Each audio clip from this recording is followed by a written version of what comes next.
ஓம் ஸ்ரீ வராஹிதாயே போற்றி போற்றி. என் செல்ல குழந்தையே, நேற்றிரவு உன் இல்லத்தில் சுற்றி நடந்த ஒரு விஷயத்தை உன்னிடம் சொல்வதற்காக இன்று அம்மா வந்திருக்கிறேன்.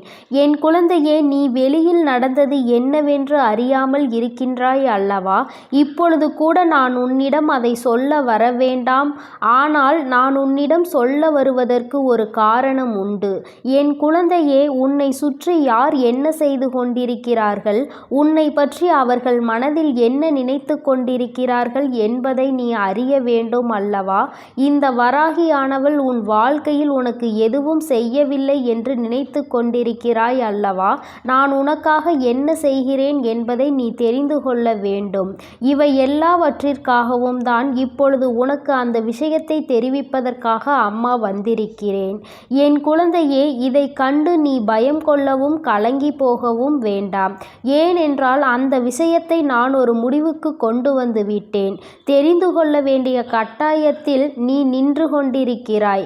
அதனால் கவனமாக இருக்க வேண்டும். யாரோடு எப்படி பேச வேண்டும் என்ற எண்ணம் உனக்குள் இருக்க வேண்டும் அல்லவா? அதற்காக தான் அம்மா உன்னை எச்சரிக்கை செய்வதற்காக இன்று வந்திருக்கிறேன். என் தங்கமே, நான் என்றுமே உன் இல்லத்தின் வாசலில் உனக்காக காவல் காத்து நின்று கொண்டுதான் இருப்பேன். நீ நினைப்பாய், அம்மா வெளியே நிற்கின்றாய், என் இல்லத்திற்குள் இருக்க வேண்டியது தானே என்று. என் தங்கமே, இல்லத்திற்கு வெளியில் இருந்துதான் தீய சக்திகள் இரவு நேரங்களில் உள்ளே வரும்.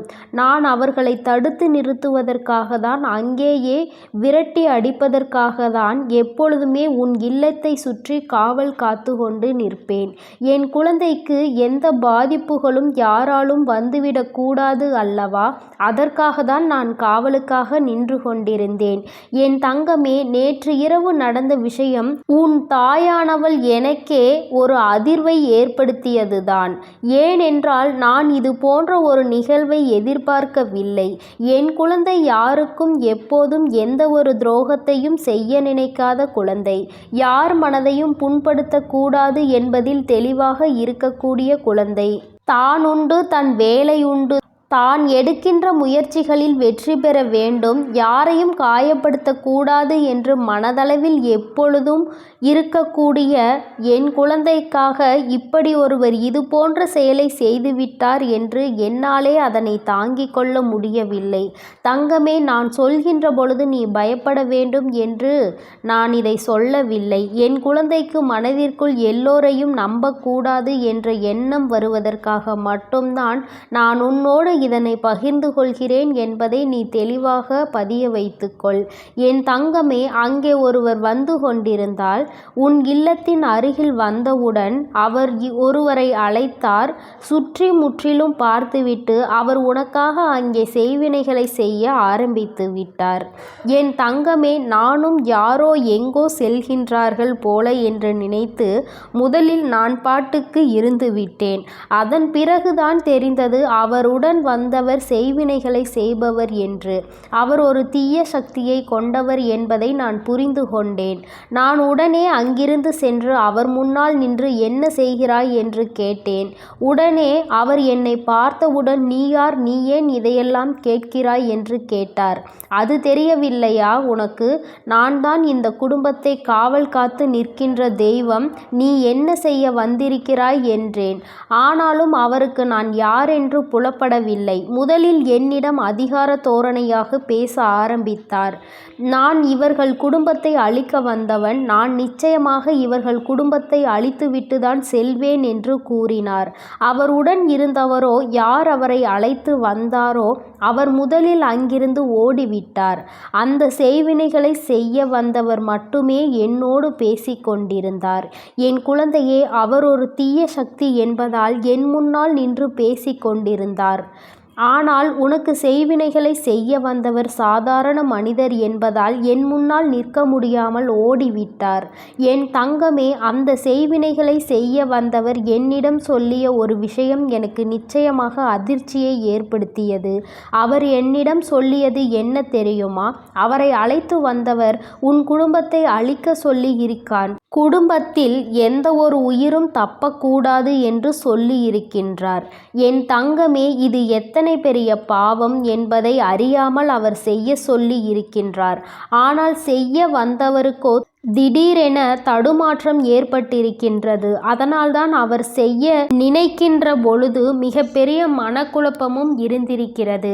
என்னை பார்த்தவுடன் முதலில் என்னிடம் திமிராக பேசியவர் கொஞ்சம் கொஞ்சமாக நான் யார் என்பதை புரிந்து கொள்ள ஆரம்பித்து விட்டதால், அம்மா வராகி அம்மா, என்னை மன்னித்து விடுங்கள். நான் அறியாமல் இவர் சொன்ன பேச்சை கேட்டு இவர்களுக்கு தீங்கு செய்ய வந்து விட்டேன். இவர்கள் உன்னுடைய குழந்தைகள். நீ இவர்களுக்கு பாதுகாவல் நின்று கொண்டிருக்கிறாய் என்பது எனக்கு தெரியாமல் போய்விட்டது. நான் நிச்சயமாக இவர்களை எதுவும் செய்ய மாட்டேன். இனிமேல் என்னால் அது செய்யவும் முடியாது என்பதை நான் உணர்ந்து கொண்டேன். நீ இருக்கும் பொழுது நான் எப்படி இவர்களுக்கு இதையெல்லாம் செய்ய முடியும்? தெரியாமல் வந்துவிட்டேன். என்னை மன்னித்து விடு தாயே. நான் இங்கிருந்து சென்று விடுகிறேன் என்று சொன்னார். என் குழந்தையே, அவரை நான் உடனே திரும்பி பார்க்காமல் செல்லும்படி சொல்லிவிட்டேன். இது போன்ற விஷயம் நடந்தது என்று வெளியே சொல்லக்கூடாது என்பதையும் நான் செய்துவிட்டேன். இனிமேல் இது போன்ற காரியங்களை செய்யக்கூடாது என்றும் சொல்லியும் அனுப்பிவிட்டேன். என் தங்கமே, அவரை அழைத்து வந்தவர் யார் தெரியுமா?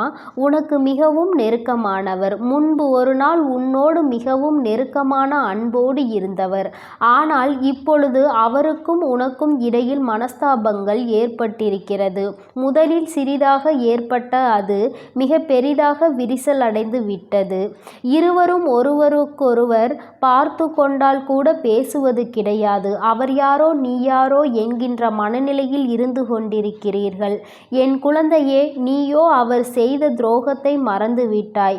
இனி ஒருபோதும் நினைக்கக்கூடாது. நினைக்க நினைக்க நமக்கு வேதனைகள் தான் அதிகமாகி கொண்டிருக்கும் என்று நினைத்து நீ அதை விட்டு விட்டாய்.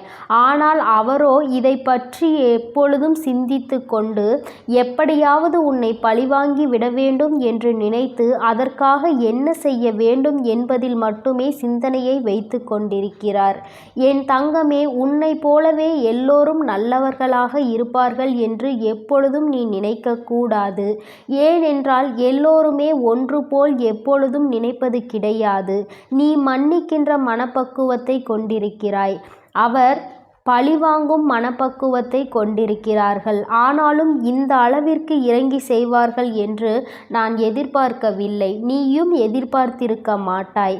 உன் அம்மா உனக்காக காவல் நிற்கின்ற பொழுது யாரும் உன்னை எதுவும் செய்ய முடியாது என்பதை உனக்கு உணர்த்துவதற்காக தான் இப்பொழுது கூட நான் இதை உன்னிடம் சொல்லி கொண்டிருக்கிறேன்.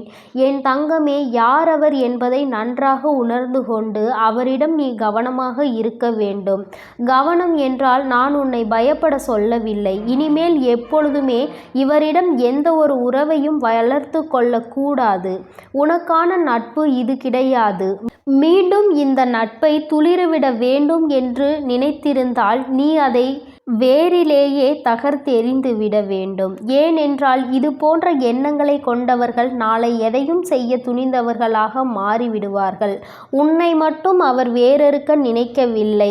உன் குடும்பத்தையே அல்லவா வேறறுக்க நினைத்து விட்டான். இவரை இனிமேல் உன் வாழ்க்கையில் ஒருபோதும் நீ சேர்க்கக்கூடாது. உன்னுடைய நட்பில் எந்த பங்கும் அவருக்கு கொடுக்கவும் கூடாது.